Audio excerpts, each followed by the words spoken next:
Sorry. The meeting is being recorded. Go ahead, Barbara. Okay.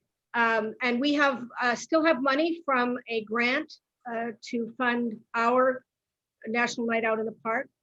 The first Tuesday in August is the timing every year, except for last year. And so that's August 3rd this year, and we're planning to have it in the park again. Exactly what activities we'll be able to do is a little unclear at the moment. The new guidelines haven't really become available since things freed up on the 15th. But we're assuming that I did see one particular item was that gatherings of more than 10,000 people come under some different restrictions. I don't think that's going to be a problem for us. I doubt it. So hopefully not. So stay tuned. There'll be more information coming out hopefully fairly shortly about what we're going to be doing in the park on August 3rd. The other items on the park, we continue to monitor and take care of the trees that we planted a couple of years ago. I think it was 3 years ago now. We've pruned them this year, and we continue to water them, although they need less water now. I think we're down to just once a month that we water them. And Greg Peck, our president, has been spearheading that continuing process. I've been working on a project to make a native plant garden in the park. We planted a test plot in April, just 3 plants with a little fence around them. You may have seen them if you're walking toward the tennis courts on the path. They'd be on your left. That's just to make sure that we understand how things are going to grow in that spot. And we plan to do a more significant planting this fall in October. That's a good time to plant things just before the rains hopefully come. And we will be needing more people to help at that point. Doesn't require a huge number of people, but anybody who's interested is welcome to participate. And then there'll be ongoing maintenance, just keeping them tidy on an ongoing basis. So we can use some people on that. We've had a few people who have volunteered, and we can appreciate some more. You can contact me at treasurer@LosPaseosNeighbors.com. That's our website. LosPaseosNeighbors.com is our website. And you can get me an email if you just put treasurer@LosPaseosNeighbors.com. And Herb, I think, is next to talk about CERT. Okay. Also, we have the lighting project at tennis court should be starting pretty soon here. We're putting LED lighting in on that project. More to come on that one. On the CERT program, we have probably a training this year. I'm hoping that happens, and Vanessa can keep us abreast of that for our district. So I'm planning to get more people involved from the district through the other neighborhood associations for that training. So hopefully that'll happen late fall, winter there. Also, Wyman's on with me here, and he's been doing a communications plan, radios and that stuff. So he might want to give a quick update. Okay, I have a few charts.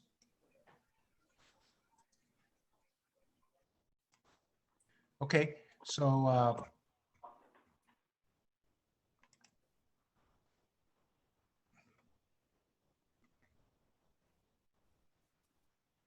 sorry. Anyway, I want to talk a little bit about our Los Paseos Neighborhood Association radio project. We are looking for residents of our neighborhood that are interested in participating in this project. Our goal was to provide emergency 2-way radio communications for Los Paseos in the event of a major emergency. For example, cell phones and other communications may be disrupted in a big earthquake or a large wildfire. Don't need any experience. the only thing you need is your desire to help the neighborhood. Now, we are using MERS walkie-talkie radios for communications within our neighborhood. So, you know, if you already have those, you can already participate. We are also looking for people with ham and GMRS radio licenses. And the reason is that these are more powerful radios and they will let us reach outside of our neighborhood to get help. So I want to talk a little bit about the work we've been doing. Actually, for the past few months, we've been checking out different radios and antennas to make sure we have good radio coverage. And on April, we had our largest radio exercise to date. We set up a command post at the local Los Paseos Park. We had field antennas set up, and the different radio team members with walkie-talkies traveled to different parts of the neighborhood to check radio communications. So let me just show you this map. So this is our neighborhood, Los Paseos. We set up a command post at the park by the restroom, and you can see the different. Wyman, We can't see the map. you're not sharing your screen. Pardon? You're not sharing your screen. Oh. Let's see. Can you see it now? No. Oh. Are you maybe- sure? Did you share a screen? Yeah. Yeah, I think I'm having, let's see. That little green arrow Yeah. button down there? The green chart. Greg, did you make it so that co-hosts can share, or is there, there is a setting that says only hosts can share? No, co-hosts can share. I've Okay, done it Before, but yeah. Well, I mean, Hmm. well, that's all right. Let me just cancel it. I'll just wrap up. But basically, we've been able to cover the entire neighborhood using the walkie-talkies that we have. So that's the main point. But we are looking for other people to join us and participate. So if you're interested, you know, please contact us. So that's all I have to say. Thank you. thank you, Wyman.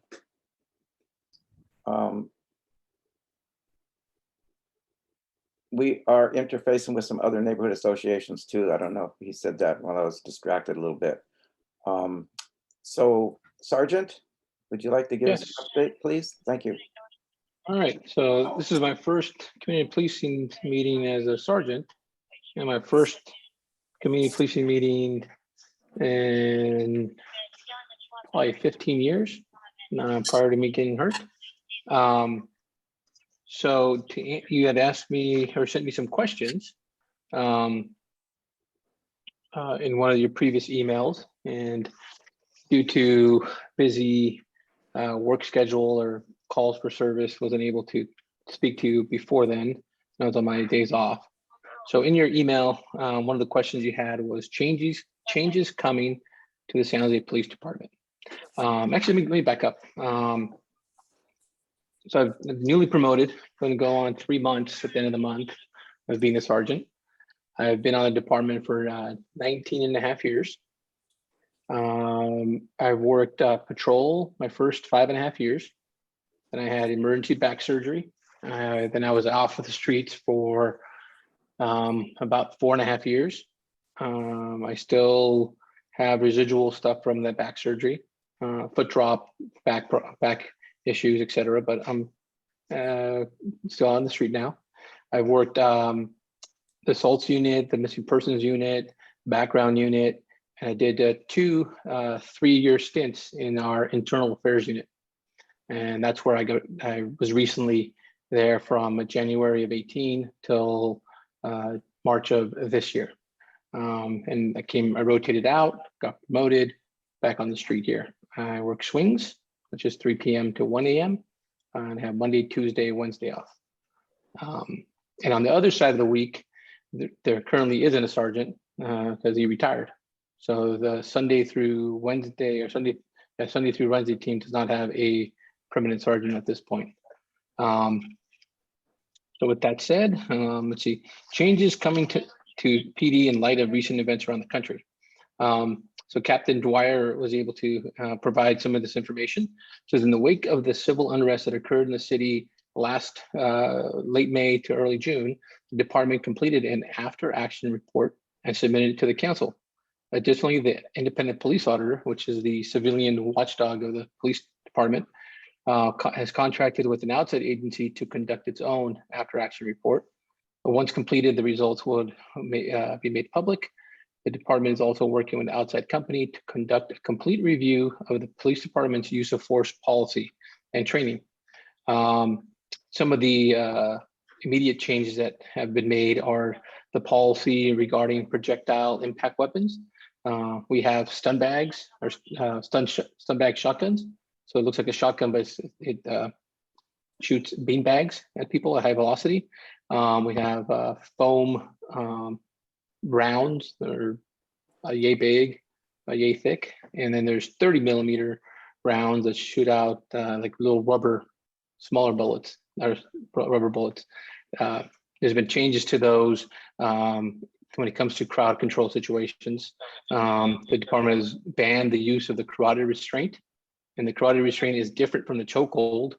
The chokehold is when you restrict the actual airway of an individual, where a carotid, you restrict the blood vessel, the blood flow to incapacitate the person or knock them out, put them to sleep, right, for a momentary. And the only times you can use that is in a deadly force situation, where that's your last resort, right? So those changes have come. There's also a policy now where whenever an officer draws their weapon and points it at an individual, they must document that in our CAD, and there's a template, some paperwork that's going to be tracked for trends. And then there's additional de-escalation training that officers have to go through during their what's called CPT, which is continuing professional training that's done on a yearly basis. So they're going to add that, more of that.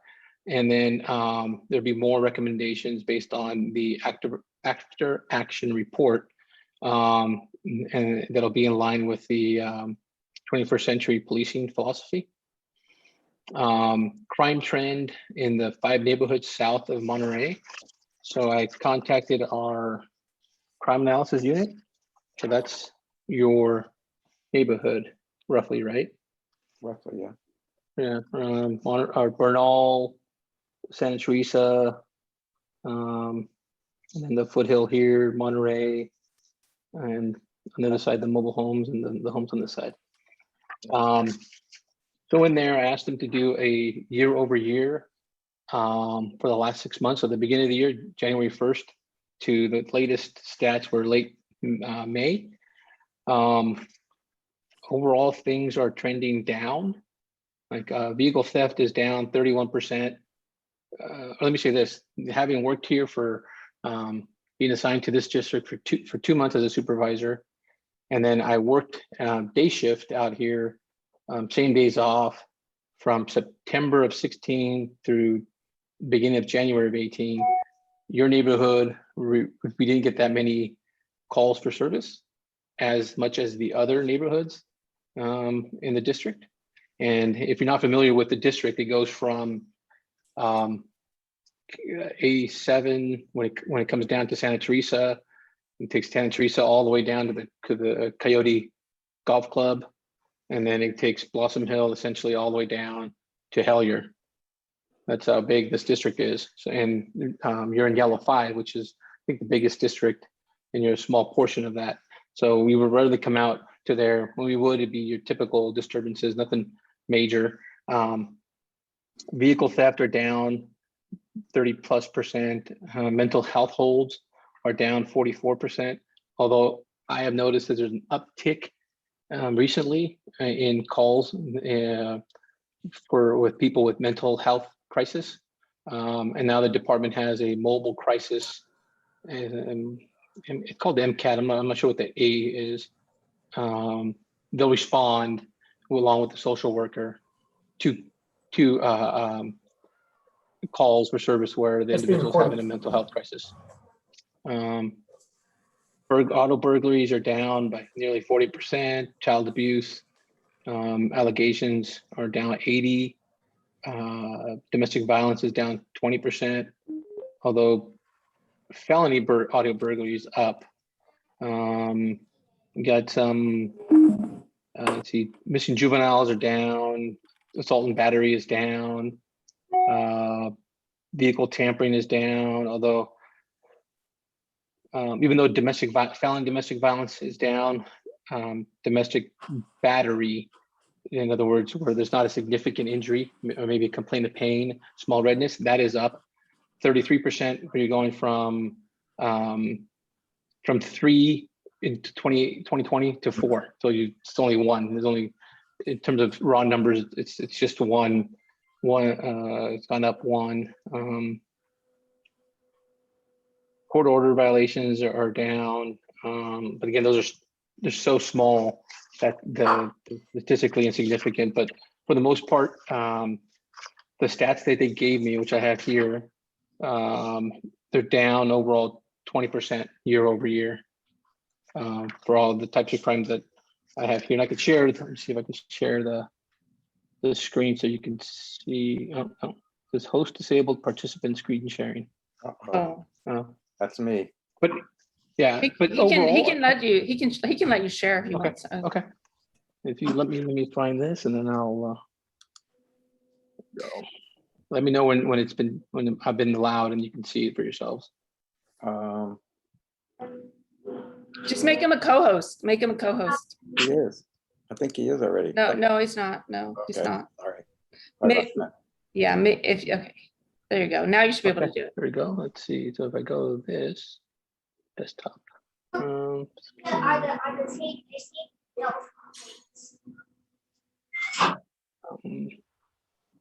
share. Maybe it's not working. Give me a second here. My first time using this thing, so.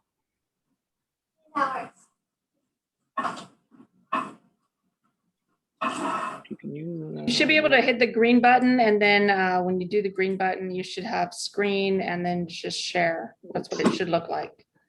Okay, let's see. Desktop. There we Can go. you see it? Can you see that? Yep. Okay. So as you see, this is January 1st through the May 31st.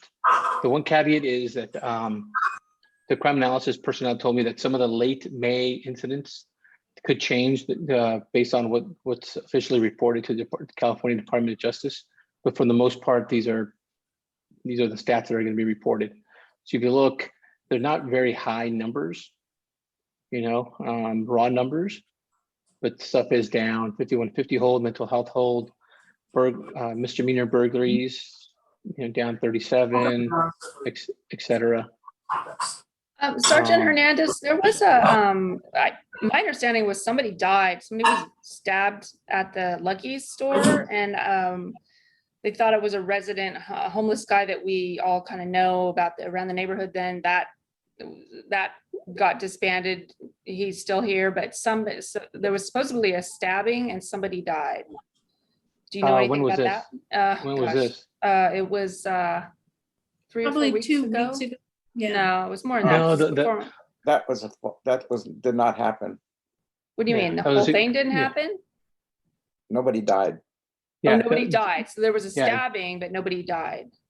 Yeah. So if you look here, in the middle where my cursor is, it shows you 245 assault without a firearm. So on something like that, that would be here. The number would last year there was 1. This year there's 2, so it went up. 100%. You got 2 this year, I should say. But that particular one does not sound familiar. The only homicide we've had in the last 3 months since I've been here, or 2.5 months since I've been here, didn't even happen in this district. It happened Capitol and Snell at the Woods apartment complex, and that was 2 weeks ago today or tomorrow. So Greg is saying that the person didn't die, so that was a rumor. That was false information on next door, Karen. Yeah. Yeah, I also heard that it wasn't clear whether the person, this is Barbara Knupp, whether it was an attack or it was self-inflicted. Yeah, But and they're taken to the hospital. yeah, so on my side of the week, it did not sound familiar.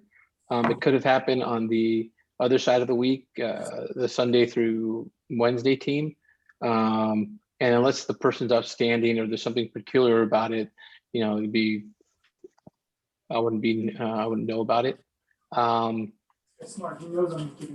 overall, I think for such a pretty big neighborhood, this is actually really good. Yes, Sergeant, there's a question in the comments section about, are these numbers comparing 2020 year totals to 2021 to date? yes. So this is this time period, year over year. Okay, So comparing dates. thank you. And this is final call type, meaning we could have gone to a suspicious CERT, and at the end of the day, if it turns out to be a auto vehicle theft, that's what this is. That's a vehicle accidents. I'd like to put a request in right now to all the people in the meeting. If you would put yourself on mute unless you're talking, because there's some background noise that keeps popping in here and there. So I appreciate, put yourself on mute unless you want to talk. Thank you. And you know, the good thing about this is, like I said, there's a lot of them. There's very few. The numbers are small, so any upward or downward trend or number will skew it very, very much. But I think the good thing is that it's relatively low numbers to begin with. Yeah. Which kind of tells you that things are pretty calm out here. But the other thing about that is that some of these could be, underreported, right? It could be, a lot of people may not want to report their car stolen for whatever reason, or possible mail fraud or whatever, right? So some of these numbers could be a little bit higher if everyone reported every single crime. Some people don't report it because they know that we're stretched thin and we may not be able to do anything about it anyway. So they think, why bother? But I think if you were to report it, at least the department can look at the types of crime and reallocate sources accordingly. I'm sure, or I don't know if you folks have ever been told about the staffing of the department or how they staff it and stuff. I did check last week, and current staffing for the department was not good. Let's see here. And this will show you our current staffing as of the 11th. The department is budgeted for 1159. We have 1129. We take out those that are in FTO, those that are in street training, those in the academy. That takes us down to 1,000, a little over 1,000. You take away those on disability, on other type of duty, on other leaves, it leaves you with 944 officers that are available to work, right? And that doesn't include, or that included, say, the chief of police, some deputy chiefs that aren't going to be hitting the street. So this is a number, and essentially you have 944 officers, but for a city of 1,000,001.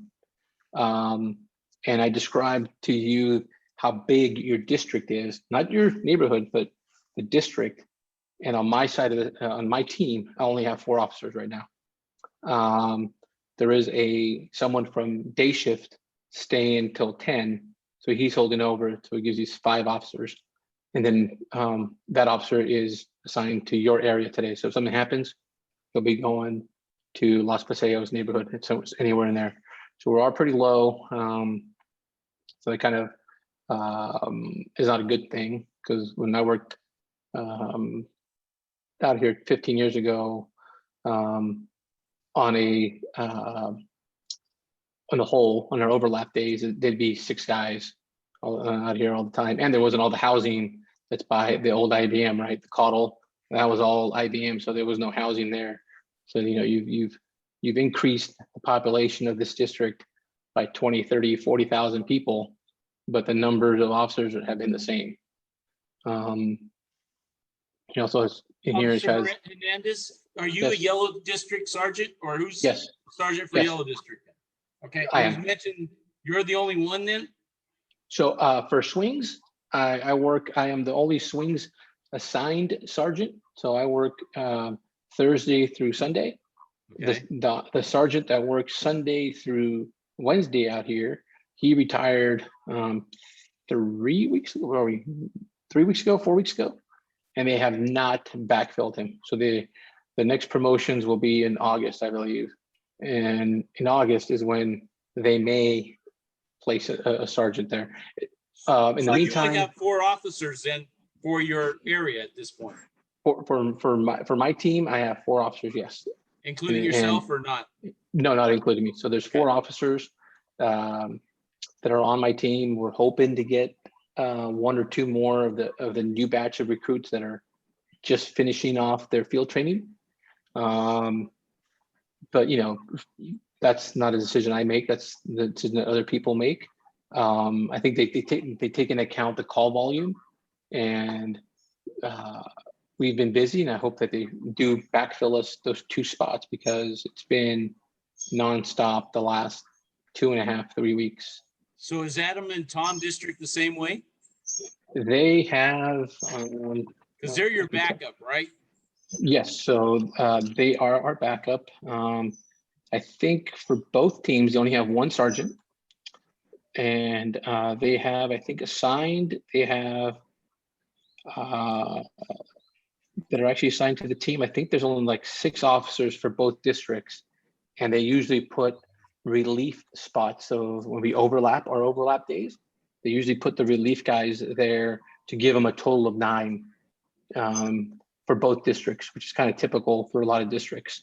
I think another question was regarding the substation. When it goes into service, will that increase response times? And in my personal opinion, I don't think so. I don't think it doesn't affect it that way. I mean, some politicians have said yes, as soon as the substation goes in service, it's going to drop response times dramatically. But that's not the case, because right now we're in the district, right? We are here. You know, having a substation doesn't really change anything because we're here, right? We're in the district already. So I don't understand how a substation is going to increase, or I'm sorry, decrease our response times. Does that make sense? You know, it's not like we're situated in the substation. We stay here and then we respond to Eastridge area and then come back. Now you build a substation in near Eastridge, and now it cuts down the response time. I don't think that's not the way it works. We're already here, right? My guys are in the district. They're driving around the district. If somebody calls, and it's gonna just be if they're not busy, not on a call already, it's gonna be travel time typically. But the other stuff will be better for citizens, right? Once they staff this and they have a main lobby where people can come in here, ask for information, they can come here to file police reports, get copies of police reports. That'll be a big benefit to the community, right?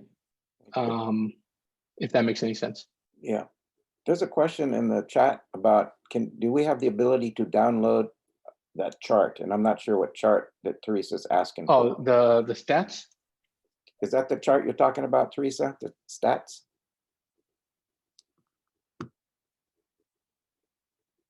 Teresa? Do you want the statistics or do you want the staffing? I'm not sure. Yes, the chart which was showing all the incidents in our area. All the what? The incidents. All the incidents in our area. Then I don't know if you can do it. Let me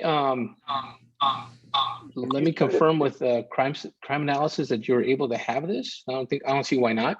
If that is the case, you can have it. I'll email Greg with that information, and then he can. You can get Great, it from thank him. you. Okay, not a problem.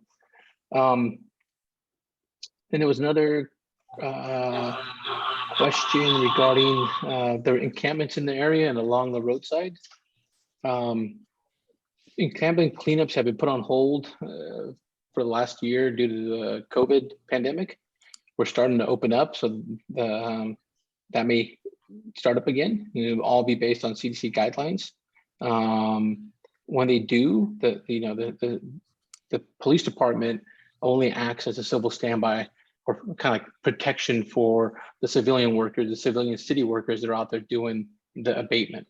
So we're not there, we're not the ones going in there, giving the notice to the unhoused and telling them, hey, you have X amount of days to pick up and relocate, and here's the resources for you.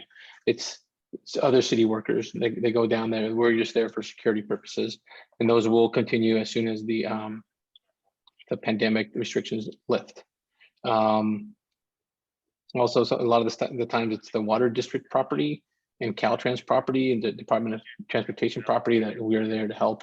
And those departments are the ones that usually do the abatement. The loitering and looting in shopping centers. So I haven't heard of any looting. It might be the looting, not in the classic sense, I guess, but there are a lot of thefts that happen all over the city at liquor stores or convenience stores. A lot of the times the store owners or the personnel don't want to file a police report. They just want to let us know that, hey, a person matching this description came in here, took typically beer, did a beer run and left. They just want us to be aware of it. They don't want to prosecute, etc. The loitering part, the department has brought back what's called the STOP program for the trespassing. And there are several businesses at the shopping center at Bernal and Santa Teresa that are part of that. And once they're enrolled in that, if there's a subject that is routinely in front of, let's just, for example, the Starbucks at Santa Teresa and Bernal, that's always returning and Starbucks does not want them there, the STOP program empowers the police to not have to wait for Starbucks to call us. If we know that this person has been admonished and is not allowed to be at the Starbucks or on the property, then we can just go contact the individual, give them a citation for trespassing, or take them to jail, right?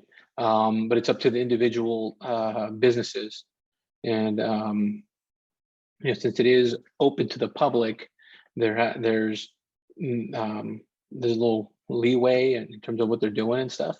But it has to be the business itself has to be willing to press charges. If not, then there's not much we can do, right? Because we cannot force someone off or out of a business if the business isn't willing to press charges. So a lot of times, I have a question. I just finished a case with a guy that beat up the O'Reilly's manager outside. I ran into it, and he pleaded out to a robbery case when he beat the manager up. Can we get some drive-bys through that? If you guys are available, drive by that area a little bit more. Yeah, I often do. My guys are a little too busy to sometimes proactively do that on their own, but I'll do my circuit. I'll come down Santa Teresa. I'll go through the back of the shopping center. I'll come to the front of it. I'll hang out a little bit in front of a grocery outlet. Because when I worked here on day shift, we used to get a lot of shady characters in the back and a lot of dumped stolen vehicles. But the officers are trying to do what we call foot patrol, or at least we'll go out on the event and provide a presence. But like I said, they've been hammered with calls the last couple of weeks, so you may not see them, but they're out there. Yeah, you're in Edendale. Yeah. Yeah, anything that could help, because I've had multiple assaults there. Some reported, some not. We did catch the individual, but they're getting out so quick, and that's a problem. Yeah, and that's the other thing. Sometimes it takes longer to fill out the paperwork and the process of booking them and write the report than the actual time spent there. So sometimes we'll take somebody. I haven't seen this myself. My officers have told us, I've booked someone, and then I come back, and they're back here again within a couple hours doing the same stuff, and it's, you know, In this case, the individual was back in 3 months. They let him out, and he was sitting out in O'Reilly. So everybody just be, you know, diligent and keep an eye out for people. and Yeah. something like that, you know, I think the court probably should have issued a restraining order against the individual, since he was a known local unhoused, and that's another way we can hammer them, because they're not supposed to be within 100 or 300 yards, and 300 yards is practically one end of the shopping center to the other, so they shouldn't be anywhere near there. So Yeah, that's with the DA, which I worked with too. yeah. So in terms of the loitering, I mean, they have to be victims. Someone has to be a victim, because we can't just kick people out if they're blocking the sidewalk. You know, we can ask them, hey, I need you to get up and move out of the way. But for the most part, it's such a low level offense that we can't go hands on, because if we try to force them off, then there might be a instance of use of force where it's might be unjustified, and I'm not going to put my officers at risk of getting sued or hurt over something where it's a low level infraction, and expose them that way. It'll be more, hey, do you mind moving, buddy? You're in the way. And if they refuse, and we could watch them because they're going to slip, maybe open container. Now that's a little different, or maybe they're drunk in public. That's a misdemeanor. But you know, I keep harping on this, or keep saying this, that the last few weeks have been busy. They have been for the last 2 weeks, since the week so the June 3rd was a Thursday. The 3rd, 4th, 5th, 6th, all they were doing was calls for service. They had no free time to do anything else. You know, on the 4th we had the homicide, so pretty much everybody was on that. And if you ended up calling the police, you were probably on hold or waiting for officers to respond for like 5-6 hours for stuff. The next day it was nonstop because of this protest at City Hall and at the mayor's neighborhood. So they took practically half a swing shift for that. So then you go from having on a Saturday maybe 85 officers on patrol to having about 45 for the whole city, the entire city, not just down here. It's the whole city. So it makes it, you know, those guys were taking every officer, the 6 officers that were left in X-ray and yellow, just 6. Each one of them took at least 2 police reports and had supplemental reports for each of the other cases. And they were going until midnight, until the midnight units were free from the protest to come back to relieve them. Do you have any CSOs in your area? Do you have? There is. My team, District Yellow, does not have one assigned, because a lot of them have assigned to the district. District Yellow does not have one. District X-ray does have one that's assigned to their beat, or to the district. I'm sorry, and they work from, I want to say 1 to they stop taking calls at about 9:30 p.m. But we utilize them a lot for traffic control reports, etc. Sergeant, we need to move on. Okay. Do you have any final words? Oh, you had the sideshows. The sideshows, the department sideshows, please. So they every week, every Friday and Saturday, we designate teams to be on standby for the sideshows. Air support is also one thing we use. Starting the fiscal year, which typically is around July 1st, the city has provided funding to fund a task force, a dedicated team of officers on overtime basis that will work from Wednesday through Saturday. And they're going to try to hit these racers, these sideshow people where it hurts, which is in the pocketbook, by impounding their vehicles, doing some follow-up, following up on the videos that they always post, and seizing their vehicles and stuff. So they're going to try to hit them where it hurts, and hopefully, you know, because once we impound it for racing or sideshow, it's a 30-day impound, and right now that's about a $3,500 fee, or fees that they have to pay to get it out of the impound. So hopefully the word will get out that that's what we're doing, and they'll think it twice about coming to San Jose. Unfortunately, they'll just relocate to a different jurisdiction, but at least they'll be out of here, right? But yeah, that's that. like I said, overall, I think that you know, from the numbers, just your neighborhood does fairly well in terms of crime. It's better than the other side of Blossom Hill, which is District X-ray. And that's, I work there too as an officer, and it's nonstop, a little more serious crime. So yeah. Any other questions or? I think that's it for now. I really appreciate you. Thank you very much. No problem. Be here Now tonight. I'll be sure to broadcast to the team to try to go to the shopping center just to roll by, even if it's for just a few minutes. Great, appreciate it. All right. Thank Hi, you. folks. Have a good evening. good Thanks night. for attending. No problem. No problem. Vanessa? Did she get in? Yes. I did. Oh my gosh. So my Uh-oh. the power is still out at my house. Just so you all know, looks like PG is doing rolling 2-hour blackouts across the city due to the heat wave, and I think my neighborhood just got hit with one of those. Vanessa, you sound like a drunk robot. It's really, it's Yeah, pretty it's not, I don't think bad. it's gonna work. What a bummer.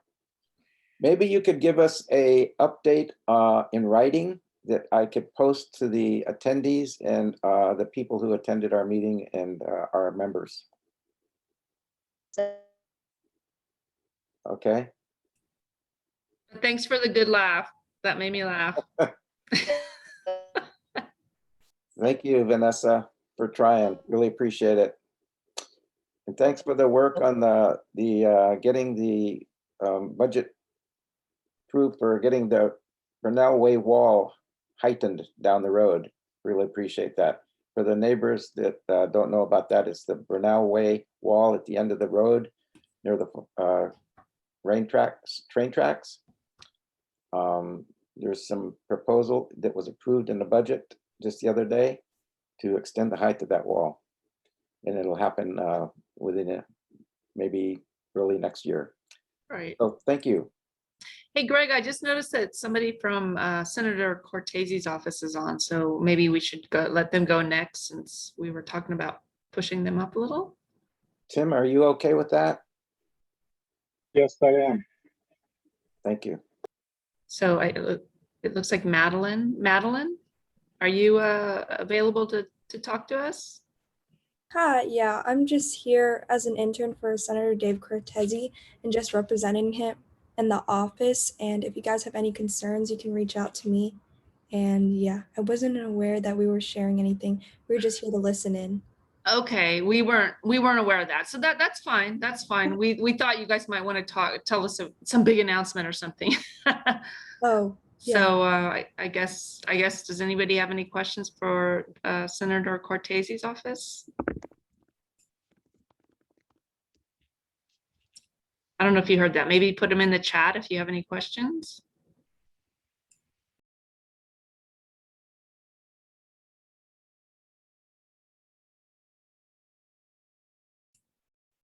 Okay, maybe we should just go ahead and move on to the next person, Greg. Aaron, I just had one last question. Oh.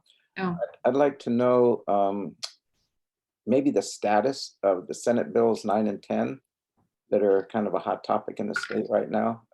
If you could give us a little, very short update on that, Madeline? I'm not too familiar with the bills, but I can reach back to you. Like I can provide my email and connect with one of our district staff representatives and they can answer your questions if you have any, if that's all right. Okay. All right. So let's move on to Great Oaks. Good evening, everyone. Can you hear me? Yes. Do I sound like a drunken robot? No. No. All right.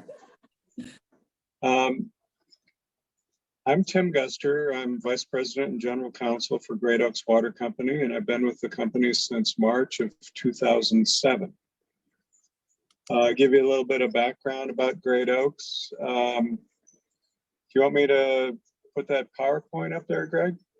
Sure, let me make sure that you're co-hosting.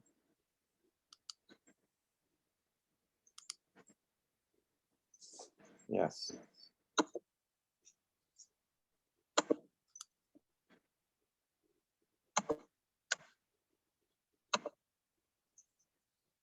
Okay, can you see that? Yeah. Okay. Yeah. Great Oaks Water Company was founded back in 1959 when I was 1 year old. It was started by Walter Roeder and his wife Betty. Walter Roeder was a builder. He built houses, and he was building a bunch of new houses for people moving into Silicon Valley to work at this new company called IBM.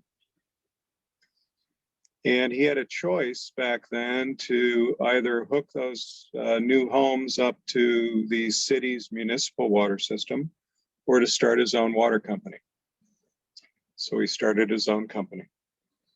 The company today is still family owned. Their son, John Roeder, is the CEO and owner of the company.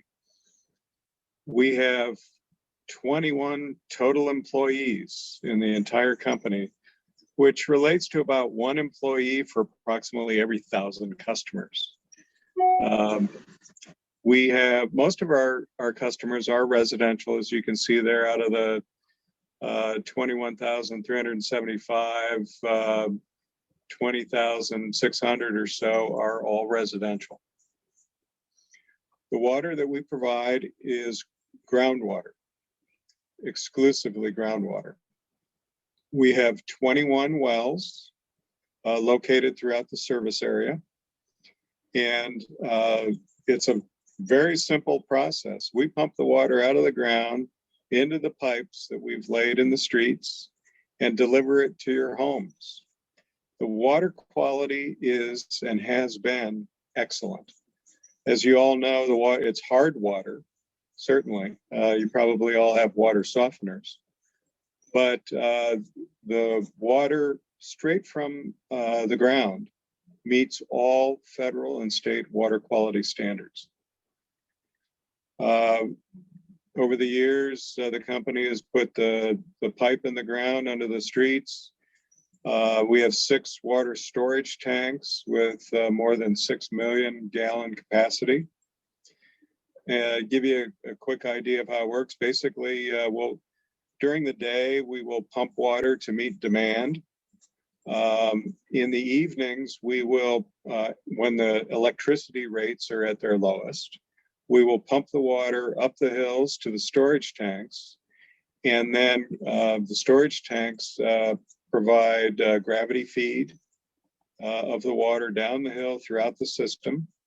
And that helps, that maintains the pressure throughout the system. But where are the tanks again? Well, we have a total of 6.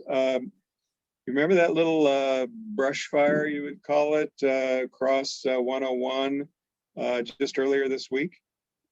That was directly north of 2 of our water storage tanks. So we had people standing by. We even filled the tanks up in case the fire department needed more water to use to put the fire out. So 2 of them are over there. They're spread out throughout the system. Was there a question? Okay. Great Oaks is regulated by the California Public Utilities Commission, also by the Department of Water Resources and the State Water Resources Control Board Division of Drinking Water. So we are highly regulated, you might say. Now, let's see if I can, there we go. This is a map of our service area. I'm guessing that you're probably in about the C3, C4 area, right there in the middle. Yes. And our offices are at 20 Great Oaks Boulevard, just really to the north of where you are, right along the train tracks there. We were just a little bit further up and across the street up until about, I think it was 2009, when we moved into the building where we are now. What do those letters on our web, what do the letters and numbers mean the letters and numbers on that map? Oh, those are just, I'm not sure how to go back to that. There we are. So C3, C4, this is an index map that comes out of our tariff book. So this is our California Public Utilities Commission authorized service area outlined there in blue. And in our tariff book, we have individual maps that match up with A1 through E6. So it's simply an index map. And that's why the different numbers are there. Thank you. All right, there we go. On our website, www.greatoakswater.com, we have our 2020 Consumer Confidence Report posted. There's a link right on the homepage. What that is, it's a report that we issue every year, and it reports on our water quality compliance. This one for calendar year 2020. So you can go on there and you can see all of the various contaminants that we test for on a very regular basis. As I say there in the last bullet point, water quality compliance is our most important job. It's our most important 10 jobs. Without water quality, anything else we do doesn't matter. How often do you test? Well, we test every week. We have sample sites throughout the entire service area. We test the wells also on a regular basis. And there's a specific schedule that the Division of Drinking Water has established for us for the testing that we do. So we're doing hundreds of tests every year. We are working also with the Public Utilities Commission and the Division of Drinking Water to establish what are technically called low-level disinfectant levels in the water. It's chlorine is the disinfectant. And we're working to establish a low level that will be throughout the entire system, and it's intended to be a safeguard against contamination events, whether they're natural events or man-made. And the way it would work is with the frequent testing we do, if the level of the disinfectant, the chlorine level in the water drops, that's indicative of there being something in the form of, say, bacteria, and it is consuming the disinfectant. That's how it works. So when the disinfectant level drops, it's a signal to us that there's something going on. And because we test throughout the entire system, we're able to pinpoint the likely area where there might be a problem. That's the plan. We're still working on getting approval. Our position on this is that while yes, we certainly want to have a safeguard, we haven't had one in the past. We don't want to have so much chlorine in the water that it makes it taste and smell awful, which is what typically happens. I'm actually a customer of a different water company, and the water, you can taste and smell the chlorine in the water that comes out of our taps. We don't want that for Great Oaks customers at all. And that's why we're working on the very low level. The battle is how low. We want it to be sufficient to be able to provide that early warning signal, but we don't want it to be so much that it affects the taste and smell. Water rates, a typical hot topic for everyone. I'll start off by saying this: Great Oaks has the lowest water rates in the entire city of San Jose, and it's not by just a little bit. It's by quite a margin. And our goal is to keep it that way. The way rates are set is that every 3 years, we go to the Public Utilities Commission with what's called a general rate case, or GRC. The general rate case sets rates for a 3-year period in the future. So for example, our next GRC filing is July 1, just a couple of weeks. On July 1, we will file our application, all of our supporting materials, and that will be to establish rates for the period from July 1 of 2022 through June 30 of 2025. Our rate year is a July 1 to June 30 rate year. Our rates are pure cost recovery. We have fixed costs, which we have to pay regardless of how much water we sell. And we have variable costs, which do change depending upon how much water we sell. For example, the Santa Clara Valley Water District, or Valley Water, levies groundwater charges on all of the water that we pump from our own wells on our own property. And the groundwater charges are collected by Valley Water, and they're to be used to protect and augment the water supplies of the county, and in particular of the area where we provide water service. That groundwater charge is a variable cost. The amount we pay depends on how much water we pump. So that's a variable cost. A classic example of a fixed cost is our rent at the office building where we are. So it's a combination of fixed and variable costs. The biggest driver of Great Oaks cost and rate increases is, and for years has been, the groundwater charge increases and other government fees and taxes. More than 60% of our total costs are fees and taxes we pay to government agencies. So that's the primary driver for our rates.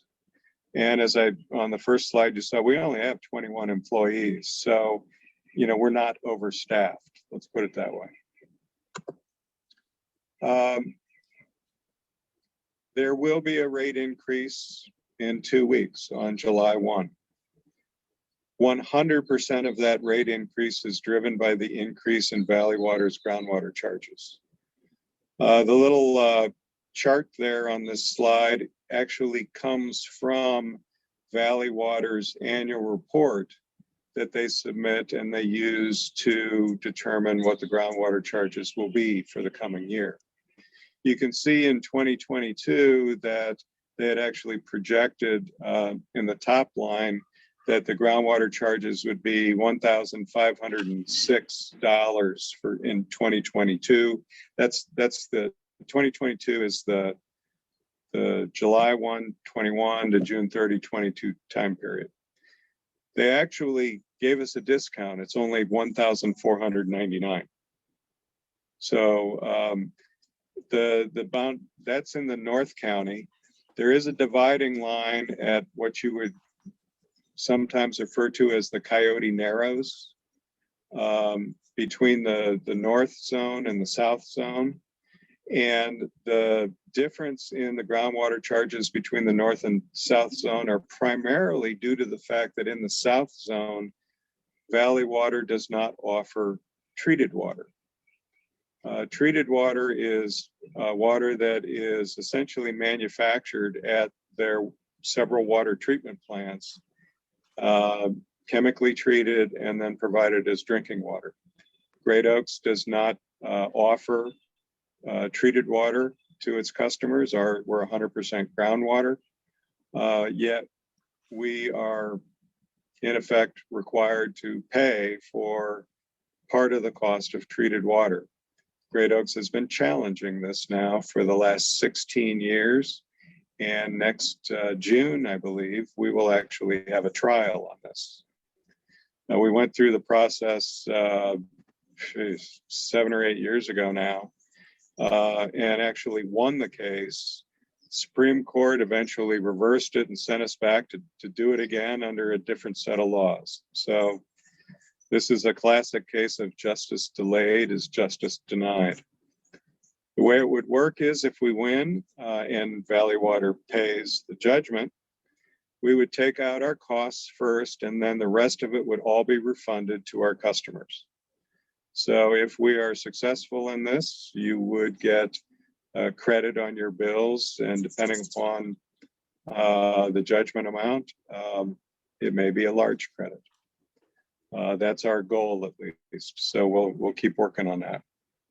So Tim, was this what we talked about 3 years ago you were working on? I think there's pumping charges and things you were also working with them that they overcharged us. Yes, yes.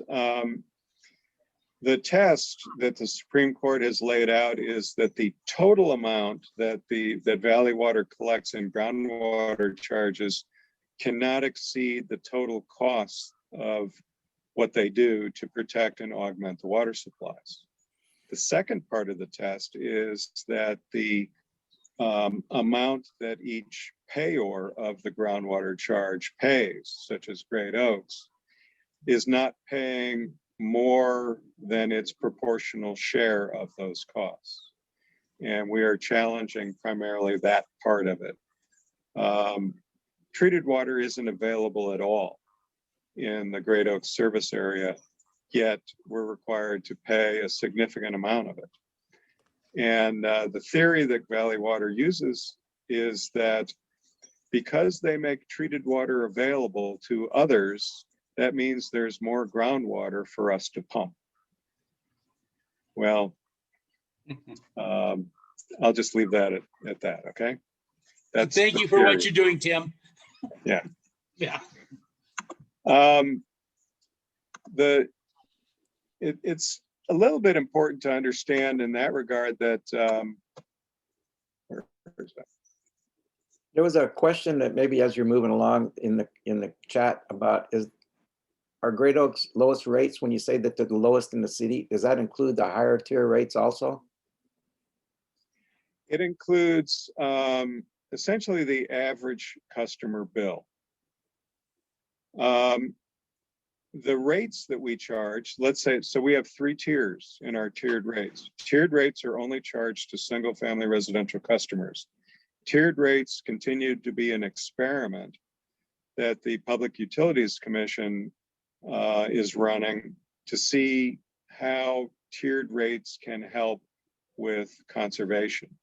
They're supposed to send you price signals, so that you don't go into a higher tier, for example. It's still an experiment, but the answer to the question is yes. Even our highest tier is lower than the highest tiers of other companies that have tiered rates. Thank you. And again, by a significant amount.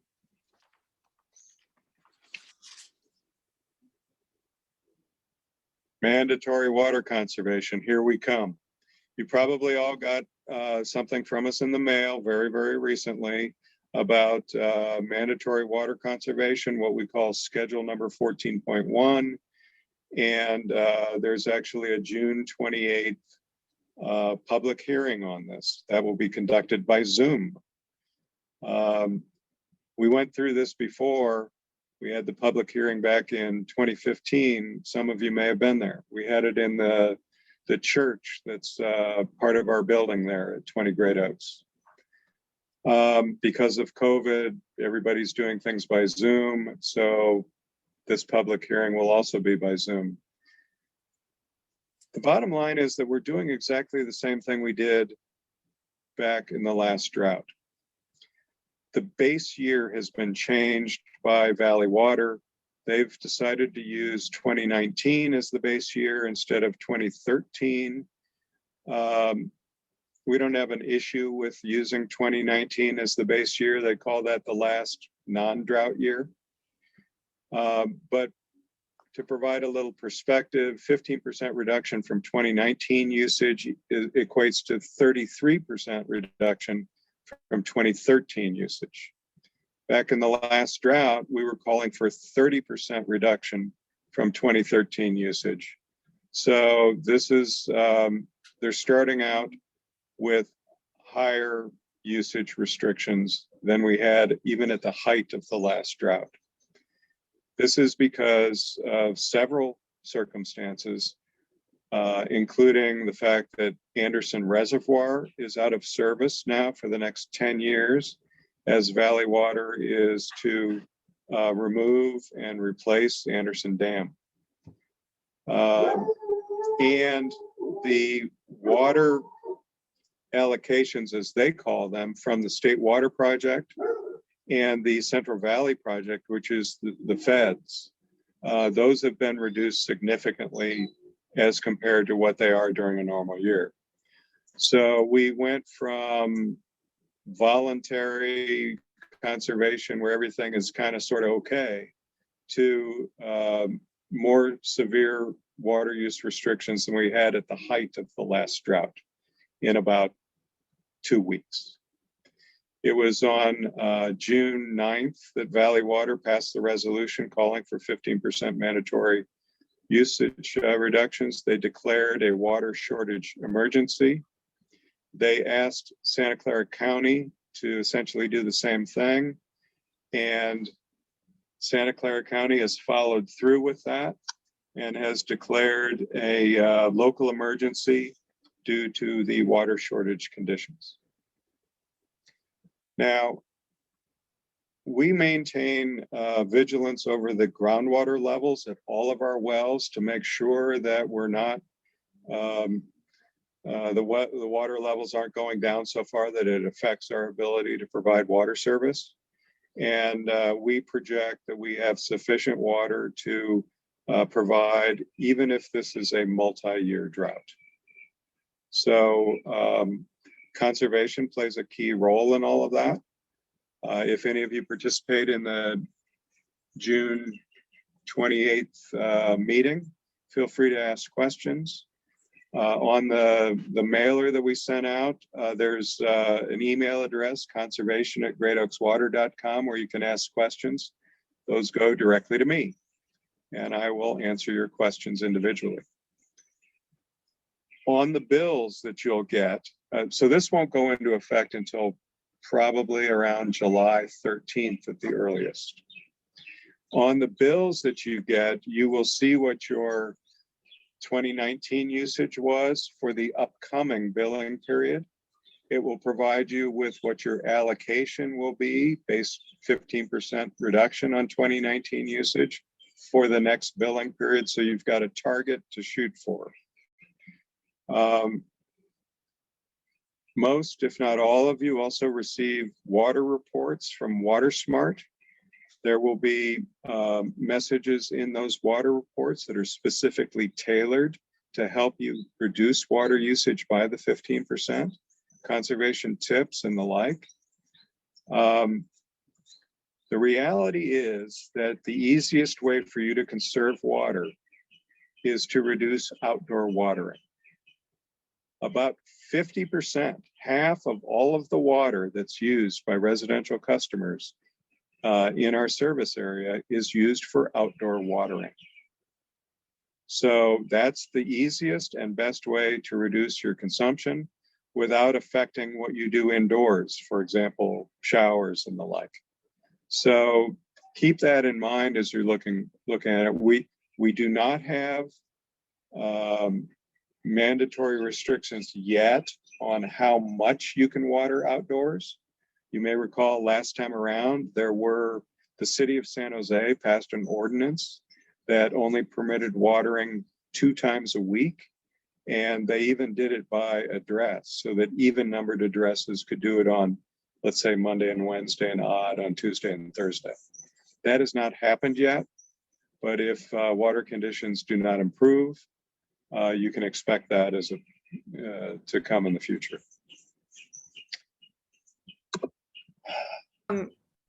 Tim, I just put a question. Do you have any recommendations though? Like if we want to start now, I did turn my watering down a little bit, but do you have any recommendations on how many times a week we should be watering and for how many minutes? That's, it depends a lot on what you're watering. Mm. Here, for example, at our house, we put our sprinklers on only for about 5 minutes at a time. Instead, sometimes you see people with sprinklers on for half an hour or an hour. That's too much. Yeah. So if you look at your outdoor watering and what you're doing now, and you're trying to reduce outdoor watering so that you meet the allocations, the 15% reductions, figure out how long you're using, how long you're watering right now, and start to ratchet it back and watch your bills and see how it's affected by that. Okay, now, if you are already conserving, as pretty much everybody still is from the last drought, we never went back to the same levels we were prior to the last drought. So if you're conserving, and if your allocation calculates out to below 6 CCFs per month, 6 is the minimum. And the Public Utilities Commission determined in a decision last August that 6 CCFs for a single family residence is the essential amount of water use. And basically you're looking at indoor only at 6 CCFs. So if you're already conserving well, and you would calculate down to 3 or 4 CCFs per month, don't worry about it. The lowest we're going to go is 6. And there is an appeal process so that if, let's say in 2019, there were 2 people in your home and now there are 4, there's a process whereby you can request a larger allocation. All of those appeals come directly to me, and I respond to each one with a letter. And I'm a pushover in terms of asking for more water, but at least give me a reason. Tim, we talked a little bit about what a CCF is, and 6 CCFs, I just did the calculation. 1 CCF is 748 gallons. 6 CCF is 4,500 gallons roughly. Correct. Of water. Yeah, 1 CCF, 748 gallons. When I was on the phone with Greg earlier this week, we calculated what a gallon of water costs, and it's about half a penny. If you get a gallon of water from us, it costs you about half a penny. Tim, thanks so much for everything, all the information. Is there a number we can call if we see an egregious water loss in the neighborhood or on one of the commercial properties? Every once in a while, there's something spewing or a huge sprinkler broken and fountains of water. What do we do? The correct procedure to follow would be, number 1, call the Santa Clara Valley Water District to their main line. They actually have people on staff that they will dispatch when there is a water waste complaint. And they do this on a regular basis. I look at their reports every month to see what's going on within our service area, and the number of water waste reports is starting to pick up. And they range from, people watering their yards and the water is running down the sidewalks and into the street and things like that. That's probably the most common water waste complaint, but call the water district. I think it's 408-265-2600, something like that. It's valleywater.org is their website. You can also you. call us. What we would do would be to send one of our field service people out, but we don't have authority to shut someone's water off just because they're using their sprinkling system, for example. We don't have that sort of jurisdiction, let's call it, or the legal authority to actually go turn somebody's water off for that reason. If there are repeated violations, we do get that authority, but the first time, no. So we can send somebody out to ask them to cut back on their watering. The water district is probably your first and best place to call because they have people on staff that are ready to go out right away. Thank you. Yes. That's great. I saw another question from our neighbors, the Patels, about the risk when you restrict outdoor watering that your trees and shrubs will dry and become fire tinder. What about the fire risk for our dead trees and shrubs? Well, that's always a problem in a drought. And, you know, this year we missed the opportunity to see the green hills. It just didn't happen. And so, yes, it's possible that trees, shrubs, lawns can die due to lack of water. And yes, it's possible that they can become fuel for a fire. A fire like that within your neighborhood, for example, is a fairly rare occurrence. It's much more likely to be a wildfire. And we do have what they call the wildfire interface at the edges of our service area. And we work with CAL FIRE and the local fire departments to make sure that we're vigilant in terms of what's going on there. But we're not asking people to stop watering entirely and then have their lawns and trees and shrubs die. That's not what we're asking for. We're asking for a cutback. Valley Water does have what they call a landscape rebate program. And they will actually pay you to replace your grass, your lawn, with something that is more water efficient, whether it's plantings or ground cover or whatever. And you can get more information about that on their website.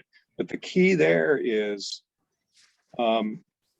get approval from them first for what you intend to do. They'll send somebody out, they'll give you a quote, they'll even tell you how much money you'll get in the rebate. Get that approval first. Don't pull your lawn out and then go to them and ask for money because they'll say no. It's just their procedure. So two things. We're not asking for all watering outside to stop, just a reduction. And if you want to replace your lawns, you might actually get some money back for doing so. Did that answer the question? Okay. Any others? So Tim, you mentioned you could go for how many years without water? How do you formulate that based on if we had drought years for 3 years? Well, one of the other tabs on our homepage is a draft of our 2020 Urban Water Management Plan.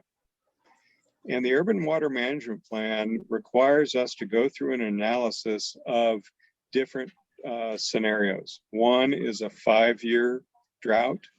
Another is a single dry year. So we do the analysis based upon the guidelines that are published by the Department of Water Resources. And so that's where the information I gave comes from. We've gone through that analysis. This is not the first time. There was a 2015 Urban Water Management Plan and a 2010 before that, and there'll be a 2025 plan. They keep changing the methodology to determine resilience in a drought. And the data we provide Give you an idea, we have 21 wells. Not all 21 wells are in operation all the time. We have several standby wells. So we have sufficient capacity throughout the entire system. Even if, say, groundwater levels in one area drop and we can't use those wells, we've got other wells in areas where the groundwater remains fairly robust, even during drought periods. So that's how we were able to make the assessment that we have enough water for an extended drought period. Thank you. Yes. Anyone else? Well, look, like I said before, conservation. Tim, I was on mute. I'm sorry. Could you give for the audience a little very quick description of how the water goes from the well up into our pipes? Like you and I had that discussion. Just a real quick. It's as simple as it could be. We pump it out of the ground, goes straight into the pipes to your tap. Straight into the pipes in the ground. Yes, the pipes in the ground, we put them there. The water is pumped out of the ground, and it is flows directly into the water mains and to your homes. And Tim, are we not at risk around here in the Great Oaks jurisdiction for over pumping, as we read about in other parts of the state? There is a risk of that, but not typically until you get to around the 5th year, 6th year, 7th year of a second consecutive year dry period. The groundwater management plan that Valley Water has is something that we pay careful attention to. I'm actually the chairman of the groundwater subcommittee for all of the water utilities at the water district. So we keep very close track on the health of the groundwater basin. And so over pumping is a risk, but let me tell you this. We are in a very fortunate location in terms of the groundwater basin. What I mean by that is in the area where we live, where our service area is located, the soils permit water to actually penetrate all the way down to the groundwater basin. Groundwater recharge is done that way through Coyote Creek or the various recharge ponds that you see in the area. In downtown San Jose, by way of contrast, there's an impermeable clay layer. So the water that soaks into the ground there gets trapped above the areas where pumping usually takes place. So that clay layer developed over the years due to over pumping, and there was ground subsidence. The groundwater level, or the ground level, the level of the ground actually sunk as much as a foot in some locations as the underground clay layer compacted. That didn't happen where we are. Water flows freely into the groundwater basin, soaks into the ground. It takes several years to get all the way down there, and on the way, it's filtered through the soils, and that's why it's in such a good quality condition.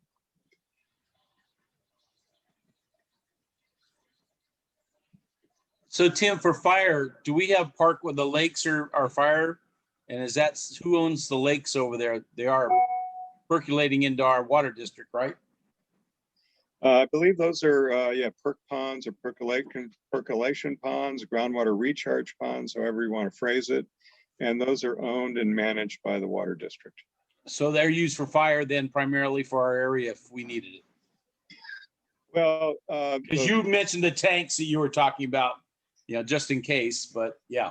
Well, the water storage tanks are to supply water to our water system. We have hydrants throughout the entire service area, and that's the primary fire protection method that's being used. And we provide the water to the fire hydrants. Okay. If there is a wildfire, like the one that was earlier this week, you may have seen that they were dropping water on it from the air. They are right now, because of drought conditions, CAL FIRE and the fire department are standing by waiting for reports of wildfires so that they can go after them as quickly as possible.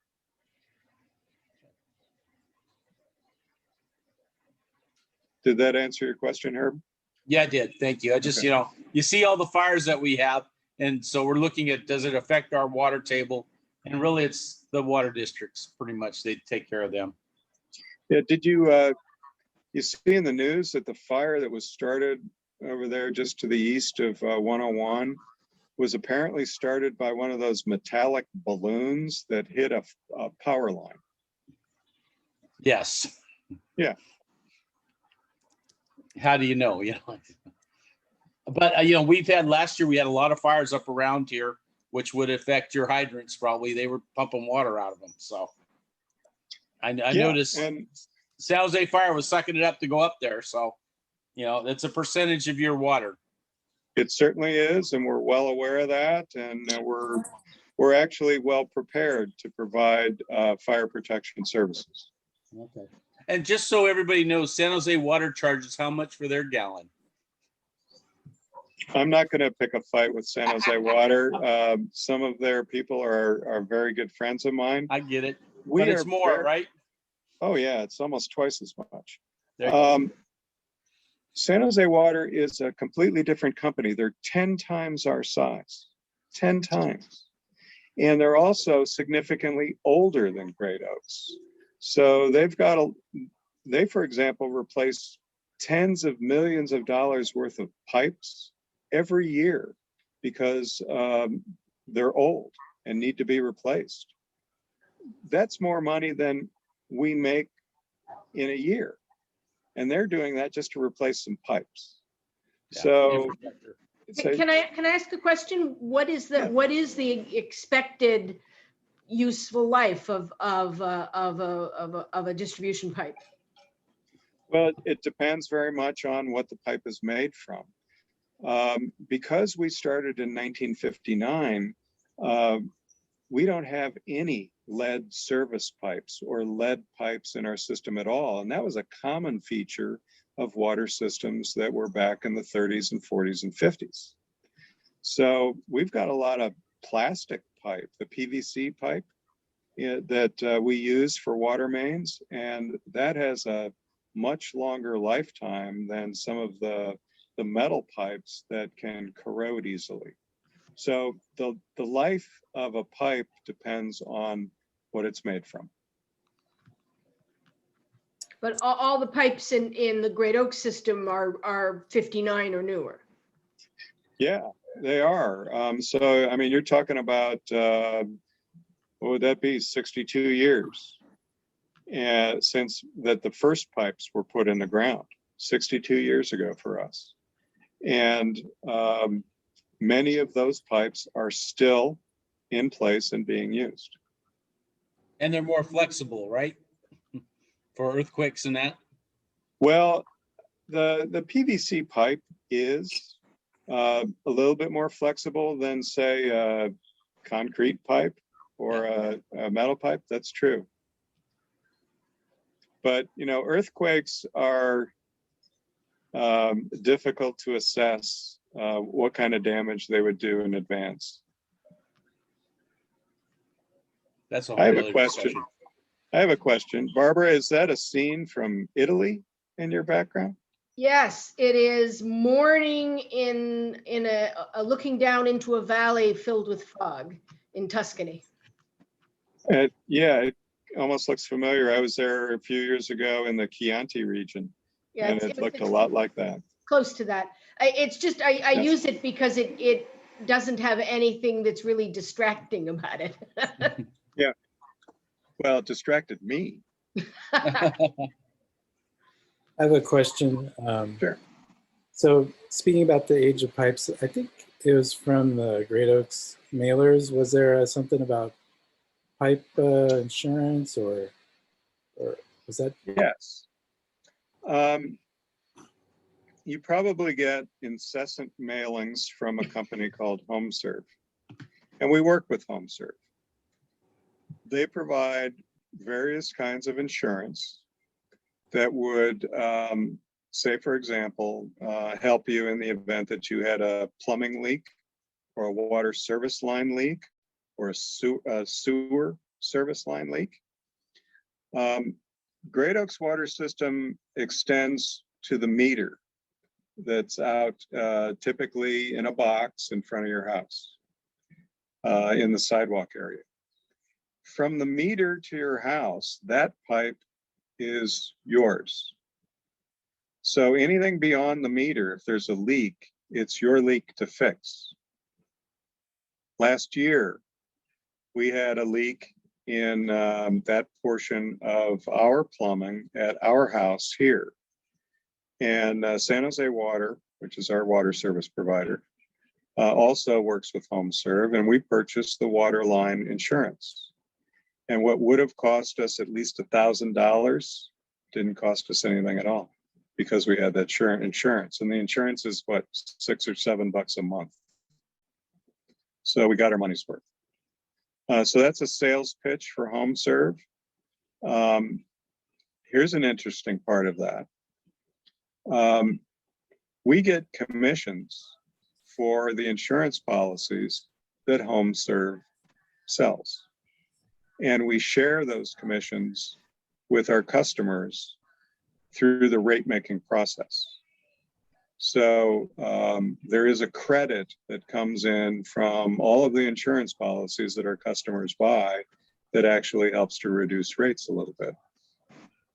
So Tim, one of the things that I noticed is I don't just get HomeServe. It gets very confusing because I finally put one on an automatic renewal, and I don't know if it's HomeServe, but I still continue to get them from other companies. So there's like 2 or 3 companies that actually solicit us, and it's really hard to keep track. Like, oh, did I sign up? Am I lapsed? You know? Yeah. HomeServe was the name that they were using at the beginning, and I believe Home Emergency Solutions might be another name that they're using, but it's the same product. If it's something other than that, then it's not at all affiliated or endorsed by us. So they're all for the sewer line. Yeah, they're all for the sewer line, but you know, there's one that I sign up with. And and maybe they just keep trying to solicit me because they don't know I already signed up, but I get them all year, even though I have a automatic renewal on one of them. So it gets confusing. Yeah, the sewer lines, we also have that insurance at our house. The sewer lines are something that you might want to think about because those were installed by whomever built your home. And oh, wait a minute! I thought we were talking about sewer lines. What are we talking about? The pipe. There's water line insurance. There's sewer line insurance. There's interior plumbing insurance. There's appliance like air conditioning insurance. There's all kinds of insurance. But I was talking about the water service line insurance. The example that we had a problem with ours last year. Okay. But we also have the sewer line insurance. Great Oaks is not involved in sewer service. That's done by the city. But depending upon the age of your home, you may want to look into that insurance because those pipes are typically those, you know, in the older homes, there were those kind of the clay pipes. Those do wear out, they crack and break. And the last thing you want is a sewer backup in your front yard. So it's something to look into.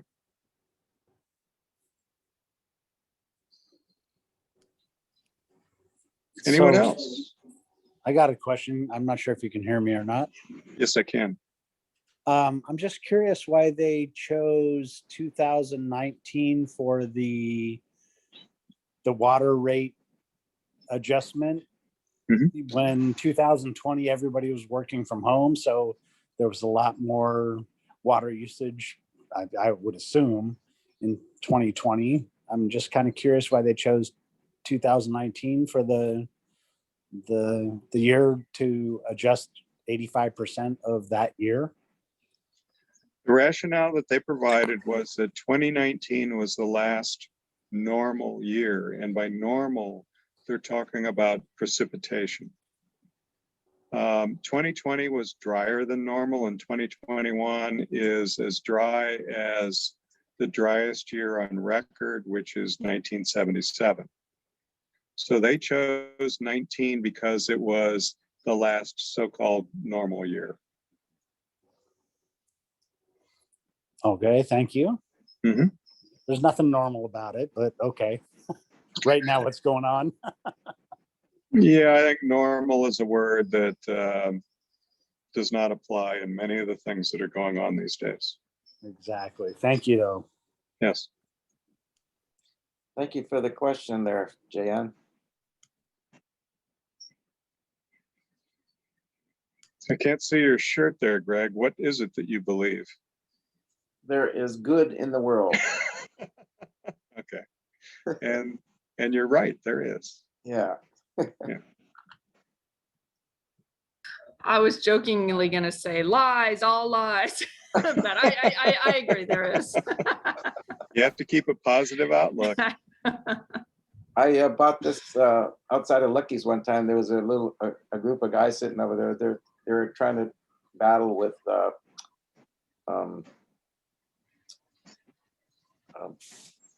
bullying in schools and stuff like that. You know, I saw that because I go to Lucky's very often and grab something for lunch and bring it back to the office, and I remember that. Yeah. Yeah. So Tim, National Night Out, will you be there for us? I think the people are going to have some questions. Remind me when that is. I appreciate it. Thank you for all you do. First Tuesday of August, always, every year. I'm sorry, what? First Tuesday of August, every year. First Tuesday of August, okay. But Barbara's going to be updating everybody as time goes on here. It's August 3rd this year is the first Tuesday.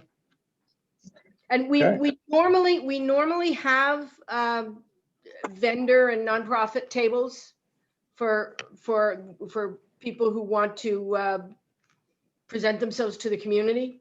I'm not 100% sure that we're going to be able to do that this year, because who knows at this point. Right.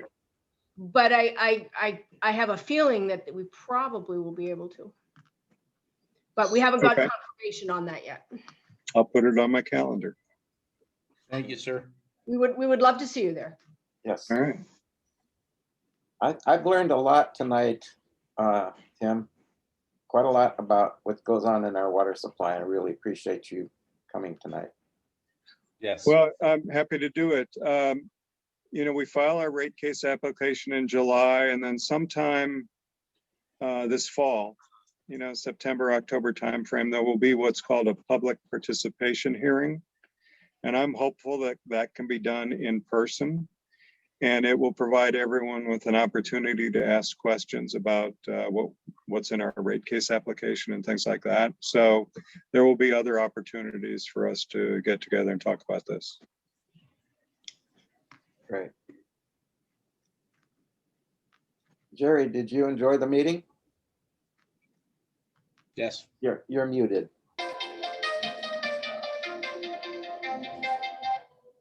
I learned a tremendous amount, and I appreciate being able to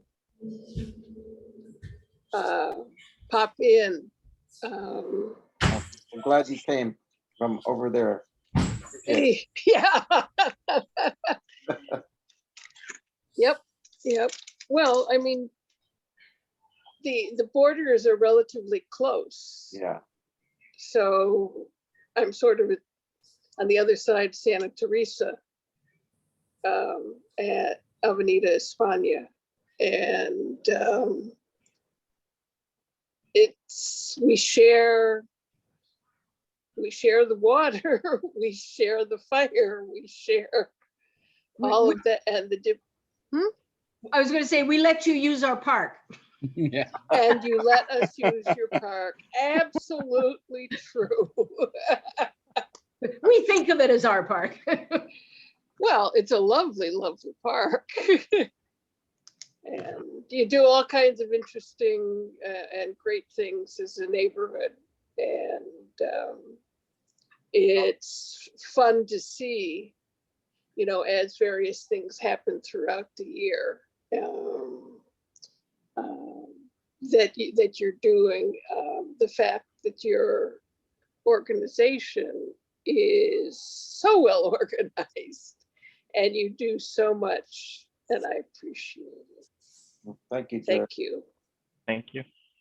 Yeah, I'd like to say this is JN. I'm in the Metcalf area down near Metcalf Park off of Forsum Road. And we don't have an organization like this, but I've dropped in on a couple times for, you know, in your meetings, and this is wonderful. Thank you very, very much. I really appreciate it. Glad you could join.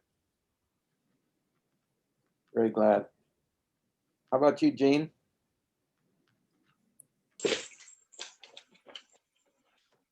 Yes, Jean's. Very good.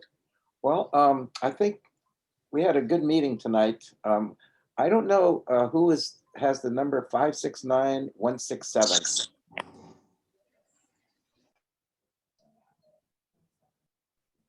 We're the Changans living on Oh, DS okay. Arena. Good. Glad you could make it. Thank you. Thank you, Tim. I think that we can close the meeting. If anybody wants to hang out a few more minutes, you're more than welcome. Thanks, everyone. Thank you very much. Thank you, Tim. Thank you, Greg and Karen and Ellen and Barbara and Herb. Bye. Bye. Have a good night, everyone. Thank you. Thank Take you. care. Okay, I guess we can sign off.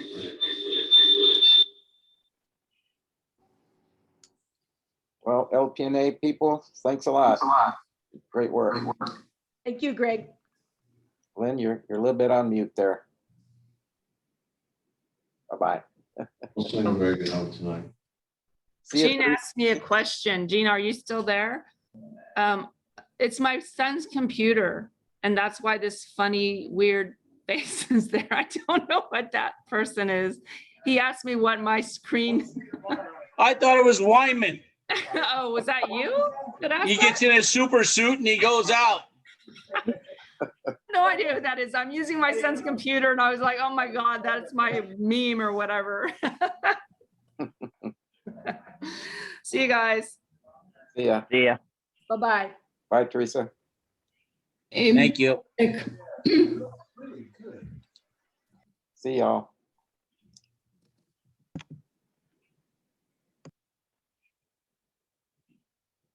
I'll end the meeting now.